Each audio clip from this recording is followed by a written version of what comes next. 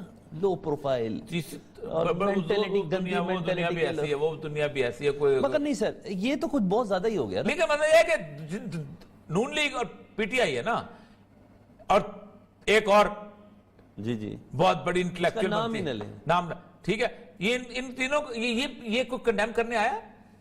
اس کے لیے بڑی عظیم بات ہوگی اگر آپ نے اس کا نام لے لیا. وہ 600 جگہ پہ جا کے بتائے کہ اس کا نام ہی نہ لے. نہیں بالکل. میں بتاؤں آپ کو کہ یہ ان تینوں کو ٹرینڈ کرنے میں آیا. سر میں نہیں مانتا عمران خان صاحب کو اس ٹرینڈ کا نہ پتا ہو. بتاؤ. میں نہیں مانتا پی ٹی اے کچھ نہیں کر سکتی. میں نہیں مانتا مریم بی بی کو نہیں پتا ہو. بالکل پتا ہو. پورے کنونشنوں سے خطاب کرتے ہیں تو انہی کی اللہ شریف پہ ٹرینڈ چل رہے ہیں. سب نے اپنے بنائے ہوئے ہیں. اور میں تو سمجھتا ہوں کہ یہ پورے کے پورے میڈیا سیل جو ہے نا، ان کے اوپر ایک ہوتا ہے 492 اخلاقیات، بد اخلاقی کا مقدمہ چل رہا ہے. پوری دہشت گردی ہے سر. ہماری ذہنی تربیت گندے الفاظوں کے ساتھ کر رہے ہیں. آپ ایک زمانے کے اندر یہ انگریز دفعہ لکھ کے گیا تھا، یہ انگریز دفعہ ایڈ کر کے گیا ہے پاکستان پینل کوڈ میں، جو انڈین پینل کوڈ ہوتا تھا. سر عام فوش گفتگو کرنا. سر دنیا میں کیا امیج گیا ہوگا؟ کب بنایا تھا؟ 1868 میں. آج ہم 1868 میں یہ جائز ہو چکا ہوا ہے ان دونوں پارٹیوں کے موجودگی میں، جائز ہو چکا ہے اس میڈیا سیل کی موجودگی میں. سر ہمارا امیج شرم گیا. اور اللہ کا رسول یہی کہتا ہے کہ جس نے کسی کو گالی دی اگر وہ نہیں تو پلٹ کے اس کے اوپر آ گئی. ہمیں تو بچپن سے یہی سنا ہے، جو کہتا وہی ہوتا ہے. ہاں یہ کہتا ہے. ہم نے یہی سنا ہے اما وغیرہ. کفر کے بارے میں آپ نے سنا ہے، جو کسی کو کافر کہے گا اگر وہ نہ ہوا تو کہنے والا ہو جائے گا. اندازہ کرو یہ لوگ ہیں، یہ حیران کن، یہ سارے کوئی اچھا ان کو جا کے پوچھے نا کہاں. میں I did my O level from فلاں. سر میں ملا ہوں ان سے. سر میں ان سب سے ملا ہوں. And then I went to Oxford. Sir I got Shivang scholarship. I got اپنا کیا نام ہے وہ Fulbright. سر میری ان سے ریکویسٹ ہے اپنی ماں سے ان الفاظوں کو شیئر کر سکتے ہیں، اپنی بہن سے اپنی ماں کو یہ فکرہ بول سکتے ہیں؟ بولے نا. یہ حالت ہے اور یہ اخلاقی زوال کی انتہا ہے. دیکھیں ہو جاتا ہے، بات کرتے ہیں لوگ، لیکن جوتے مارنے والے ہو جاتا ہے. نہیں ہے، یہ ہوا ہے، کیا گیا ہے جان بوجھ کے، انٹینشنلی ہوا. اور یہ آپ کو بتاؤں یہ مدتوں سے ہوتا چلا آ رہا ہے. سر ہمارے پاس ٹویٹر کا یہ ہونا تھا، مجھے تکلیف سے بات کرنے میں، یہ ہونا تھا جس ملک میں سالوں رسول اللہ صلی اللہ علیہ وسلم کی توہین کی ویب سائٹیں چلتی ہوں اور یہ بکواس یہ حکمران چپ کر کے بیٹھے رہے اور بولے نہ، اور اپنے بندوں کے خلاف کرنے والے کو جیل میں ڈالیں اور پنڈی اور شامباد کے خلاف بولنے والے کو جیل میں ڈالیں. اس ملک پہ لعنت برسنی تھی. ان کی ماں بہنوں کو یہی لفظ لوگوں نے یاد کرنے تھے، ان کی اولادوں کو یہی لفظ لوگوں نے، ان کی بیٹیوں کو ایسے ہی لفظ تھے. رسول اکرم کے خلاف آپ 4 بندوں کو پکڑتے اور چھوڑ دیتے ہو ان کو، وہ غلاظت بکتے رہتے ہیں، اور آپ فنڈامنٹل رائٹس کے نام پہ چھوڑ دیتے ہو. چیختا رہ جاتا ہے شوکت صدیقی کہ کر کیا رہے ہو تم لوگوں کو زندہ رہنے کا حق ہے اس دنیا کے اندر عزت سے. تم غلاظت کے گندی نالی کے کیڑے ہو سارے کے سارے، اور یہی تمہارے منہ سے نکلے گا، اور یہی تمہاری لیڈرشپ کا حال ہے. سر ان گندے جملوں زبان کے ساتھ کیا ہم کوئی قوم بن سکتے ہیں؟ نہیں، کوئی نہیں. قوم چھوڑے سر. جلوسی ہے نا، رش ہی ہے نا. رش ہجوم ہے. پھر کہتے ہیں ہمارے پر رحمتیں نہیں برستی ہمارے پر, یعنی یہ کچھ نہیں ہوتا. سب اب اللہ تعالیٰ ہر چیز برداشت کر سکتا ہے. کبھی مکے کے ان 4 لوگوں کا ذکر سنیے گا جو رسول اللہ صلی اللہ علیہ وسلم کے گستاخ سے اللہ نے کیا کہ جب ایک رسول اللہ کو گستاخ ہے مکہ چونکہ رسول اللہ صلی اللہ علیہ وسلم کمزور تھے تو جبریل نے ایک آدمی کی ایسے انگلی لگائی تھی, اس کے ہر عضو سے غلاظت نکلنی شروع ہو گئی تھی. اٹھاؤ, اور بخاری اور مسلم کی حدیث ہے, تم چپ رہے. سر شرمندگی بھی کوئی نہیں ہے نا اسٹینڈ پہ. کل صبح سے جو شروع ہوا وہ آج پھر آج کچھ نئی لینگویج شروع ہو گئی ہے. ہاں شروع یہی تو ہے. اب خان صاحب سے کہیں گے تو وہ جا کے, خان صاحب کا مسئلہ پتا ہے کیا, خان صاحب نے سارے بندے وہی رکھے ہوئے کہ جو فیصل آباد سے ٹریننگ لے کے آئے جوگت میں. سر انہوں نے گجرانوالے گجرانوالے سے ٹریننگ نون لیگ کے وہ رکھے ہوئے. پیپلز پارٹی نے باہر کر لیا اپنے آپ کو. پیپلز پارٹی دیکھیں, پیپلز پارٹی بہت ملائن ہوئی ہے. پیپلز پارٹی نے بھگتا ہے. سب سے پہلے آپ کو یاد ہوگا جاز کی پرچیاں, نہیں یہ تو بعد کی بات ہے. ذوالفقار علی بھٹو کے زمانے میں وہ ذوالفقار علی بھٹو وہاں گئے تھے امریکہ. فورڈ ہوتا تھا ایک صدر امریکہ کا جی, نصرت بھٹو کے ساتھ اس کی وہ کھڑے تھے, ڈانس ہو رہا تھا, اس کی تصویریں آئیں. پھر اس کے بعد جو اس تصویروں پہ تبصرے ہوئے, ایک شورش کشمیری صاحب ہوتے تھے, انہوں نے بڑی نظمیں لکھی کمال کمال کے. ہمارے مجیب الرحمان شامی صاحب نے بھی وہ تصویر چھاپی تھی بڑے زبردست طریقے سے, اور لوگوں نے. یہ اس وقت سے بھگت رہی ہے پیپلز پارٹی. پھر بے نظیر کی تصویریں نواز شریف صاحب نے پورا سیل بنایا ہوا تھا. پھر جو شیخ رشید جو تھا اس کے بارے میں بکواس کیا کرتا تھا بے نظیر کے بارے میں. پیپلز پارٹی نے بھگتا ہوا ہے, اس کو پتا ہے. یہی ریکویسٹ ہے, وہی بوئیں جو کاٹ سکے, اور اب کاٹنے کے لیے بہت مدت انتظار نہیں کرنا پڑتا. 24 گھنٹے کے اندر جواب کا ایک ٹرینڈ آتا ہے. اس لیے زبان کا ذرا استعمال تھوڑا دھیان سے کریں. ایک بریک لیتے ہیں, بریک کے بعد دوبارہ حاضر ہوتے ہیں.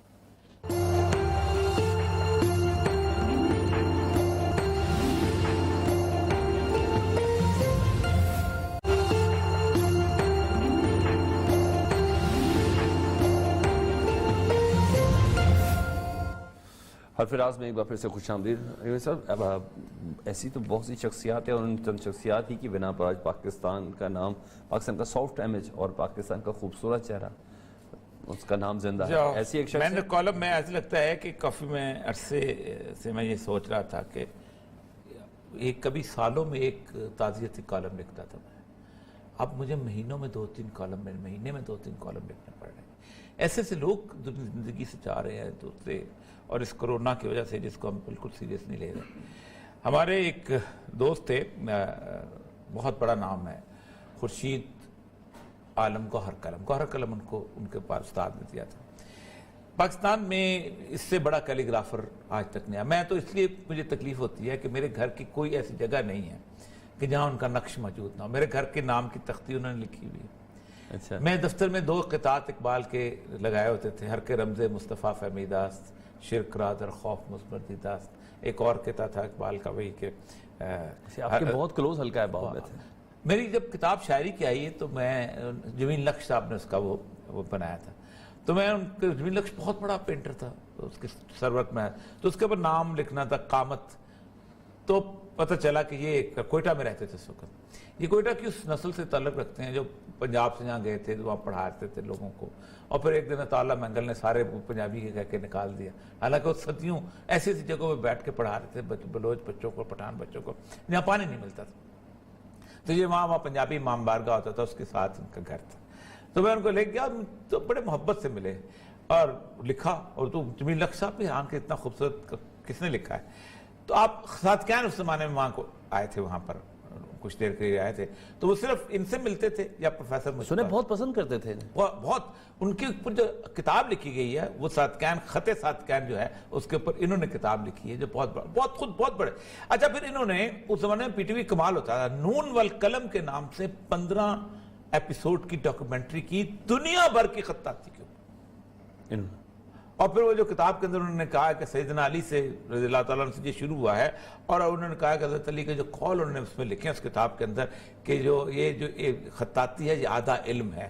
اور پھر ایک رسول اللہ صلی اللہ علیہ وسلم کی حدیث لکھی ہے کہ جس نے حالت ایمان میں بسم اللہ لکھ لی وہ جنت میں چلا جائے گا.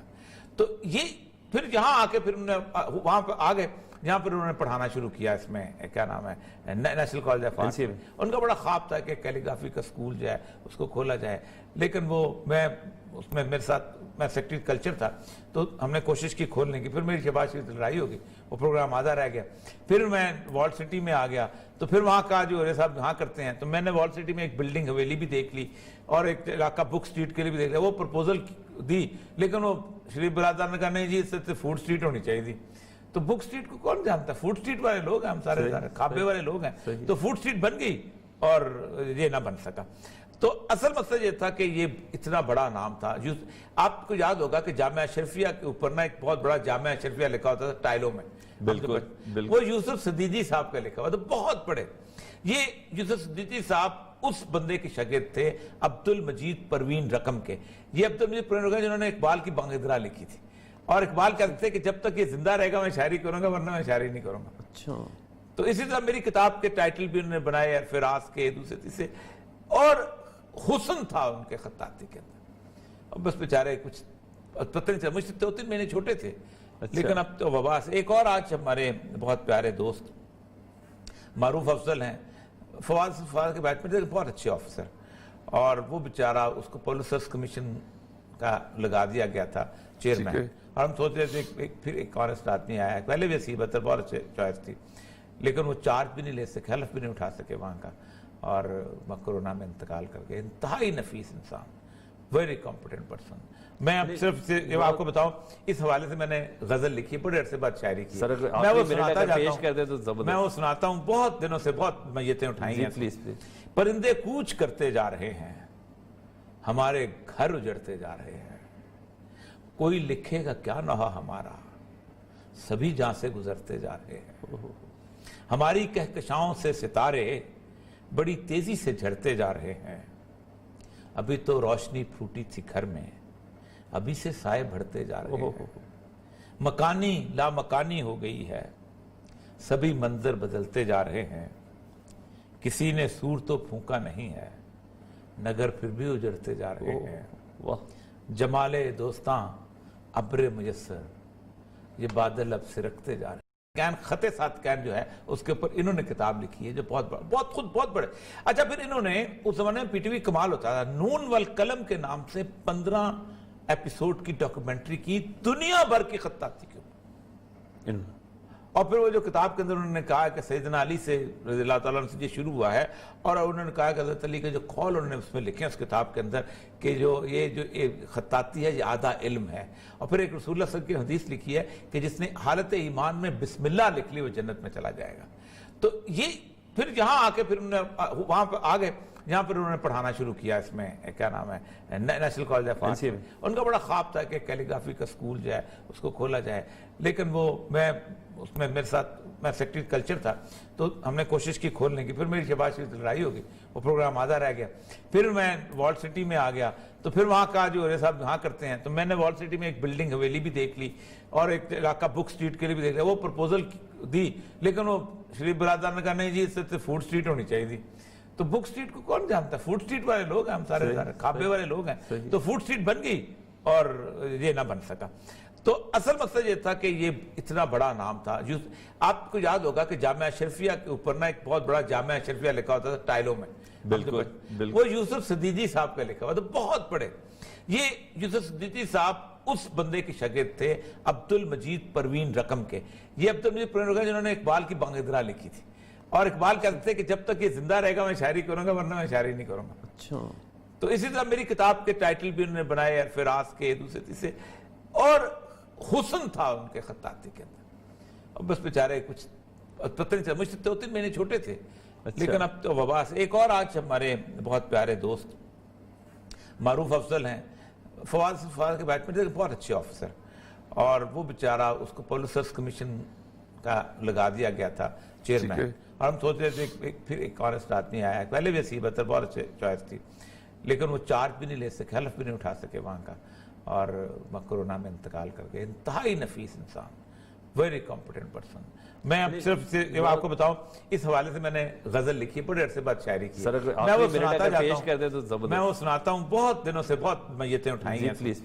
پرندے کوچ کرتے جا رہے ہیں، ہمارے گھر اجڑتے جا رہے ہیں، کوئی لکھے گا کیا نہا ہمارا، سبھی جہاں سے گزرتے جا رہے ہیں، ہماری کہکشاؤں سے ستارے